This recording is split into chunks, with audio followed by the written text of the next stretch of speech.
So last episode, I spent an amazing evening with my birth parents for the first time, seeing them, meeting my birth mother after 57 years. Very emotional evening for her, a little bit for my birth father, who's still getting used to this whole idea that I showed up out of nowhere so many years later. But it was a great, great evening, very satisfying, very comforting. And so now, the next day, my birth parents are picking my wife and I up to go over to their home and then meet my full-blood siblings, or at least two out of the three of them. My third brother, who's next in line to me, a few years younger, lives in Montana, so I visit him later.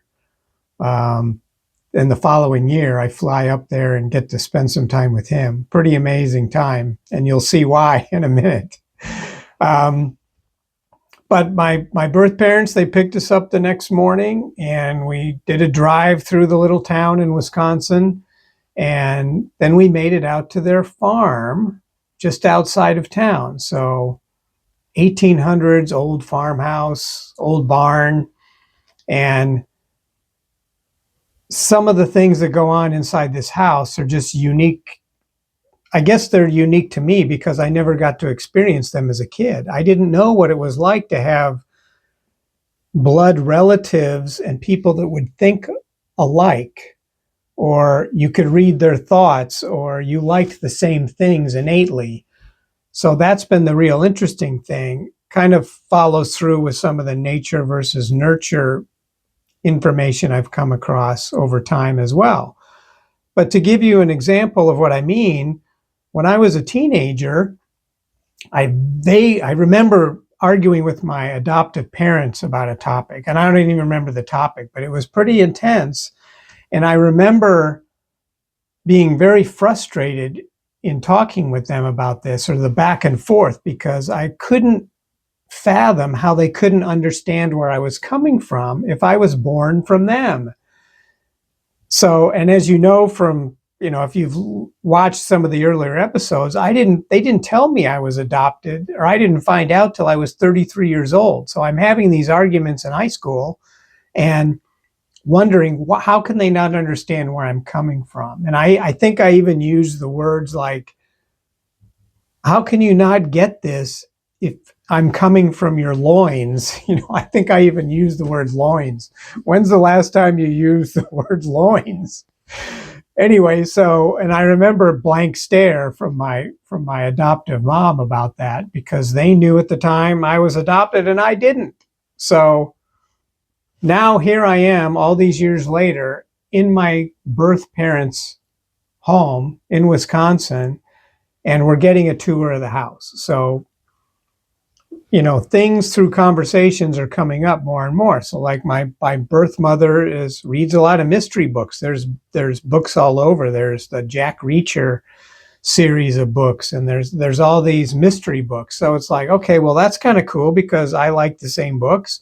And I've even written a mystery novel and self-published it. So we seem to have something in common there. And then she's a voracious reader, it turns out, because right by the bedroom, or just inside their bedroom door, there was a little nook in the corner where she had a pile of books yet to read.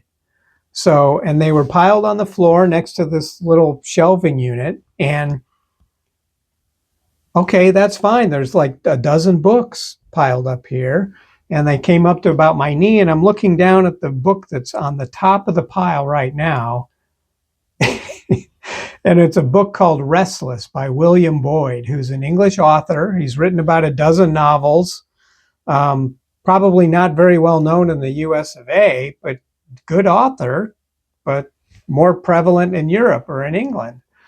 So the striking thing about seeing that book is that I had just finished that book like 3 weeks earlier after buying it in an airport like a couple months ago and traveling for business. So here's the first thing that was like, wow, something clicked where I saw something about this obscure book in a bookstore that my birth mother also discovered and thought was intriguing and wanted to read as well.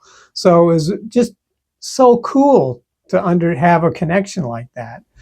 And it did not stop there. So when we start talking about, my birth father's history, he grew up, he owned a bar. He was a bartender most of his adult life. And I was a bartender in college. He set records in high school in the high jump and track and field. And I did a little track and field. I did hurdling, but I also did high jump. What high jump technique did my birth father use? The Fallsbury flop. I did too. And I'm not a tall guy. I'm like 5'7". So to be able to clear higher levels, you had good jumping ability, you would use the Fallsbury flop. My birth father, same thing. About my height, maybe even a little shorter, Fallsbury flop. So all these things come together. He's a big sports guy. I grew up a big sports junkie, loved football, loved baseball. My adoptive father, not a sports guy at all. I never picked up on exactly why. He was older, so like when I was in high school, my adoptive dad was in his early 60s. So it's not like you're going to go tell him to go run long playing football or something. He just wasn't into sports at all. So here I find this birth father's like everything. He's a Cubs fan. I grew up a Cubs fan. He was a pitcher. I was a pitcher in Little League and even in softball. He played fast pitch softball till he was 78 years old in tournaments around the Midwest and up into Canada. So all these DNA and connections where you're attracted to the same things, just fascinating to me. So I loved it. Loved it, loved it, loved it. Here, this is the little book that was on the top of her pile, Restless by William Boyd. And this is a newer cover because they're actually making a movie out of it in England. So after all these years, so it's been 10 plus, 12 plus years since that book came out.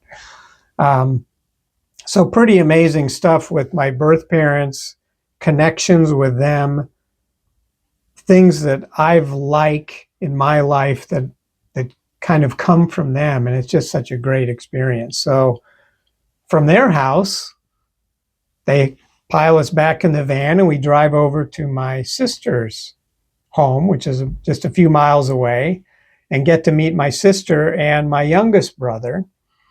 And that was an amazing experience too, because you see in them things that similar to my birth parents, like similar interests, similar skills, things that just, are fascinating to me. So my youngest brother plays tennis. His daughters all played tennis. They even went to state championships in Wisconsin playing tennis, all three of his daughters. I've played tennis since I was 30 in USTA leagues, played hundreds, went to nationals, have done all sorts of things. So we've all played tennis together and it's been a blast. My sister, very creative web design. My younger brother, project management. He was a math major. I majored in economics. We have these thought processes to tackle problems in business that are very similar. We have similar, what I would almost call project management types of jobs. So really, really crazy stuff. So those are just some of these amazing connections that you get to have when you find full blood siblings and your full birth parents. Is pretty amazing. So I'll show you a picture. This is a picture of my other two of the three siblings with me on that very first day at my sister's house, sharing news about each other and connections, and a happy group. And they very much understood how this all came about with their parents. My other brother, who I have not visited yet or met yet, but I saw a picture of, and can you guess which one of these gentlemen that are in this Iron Maiden tribute band called Chain Reaction, playing in Montana. Which one do you think would be my brother a few years younger than me? So give you a second, but anyway, it is this gentleman right here in the long hair and a drummer in the band, no less. So he's living the part with the long hair. So pretty crazy, and I had great time visiting him the following year. And I've always liked drumming, but I'd always tap something out on the dashboard or loved music that had a lot of drums in it. Well, he took that creative talent and did that and became a drummer. And he has way other creative talents as well, way beyond artistic talents, way beyond what I would consider myself having to do. One final picture I'm going to show you from the day was my birth mother adorably wanted a picture of me sitting on her lap because she had never got to do that when I was a baby. So very special moment. But anyway, here's the little picture where she wanted me. I'm glad I didn't crush her legs because she's in her, almost 80 years old at this point. But what a great time, great day. Great connections in meeting with these family members, and so enlightening to me on my own skills, where they come from. And I'm going to explore in a future episode kind of this nature versus nurture stuff, because it plays into my early childhood, where I think when you're growing up there's an innate feeling of that you're not with your peeps, if I can describe it that way, where you're living with the family, but you have defense mechanisms and your awareness around you of what to do. Like, I was always a very cooperative kid, never got in trouble. It's like you're always wanting to be kept safe and stay with the tribe that you have, even though they're not your peeps, right? So I'm going to explore that a little more in a future episode, but I hope you'll stick with me and like and subscribe. There is more to come, because these reunions took place almost 10 years ago, and other things have been learned since then that are pretty interesting. So anyway, we'll see you next time, and thanks again.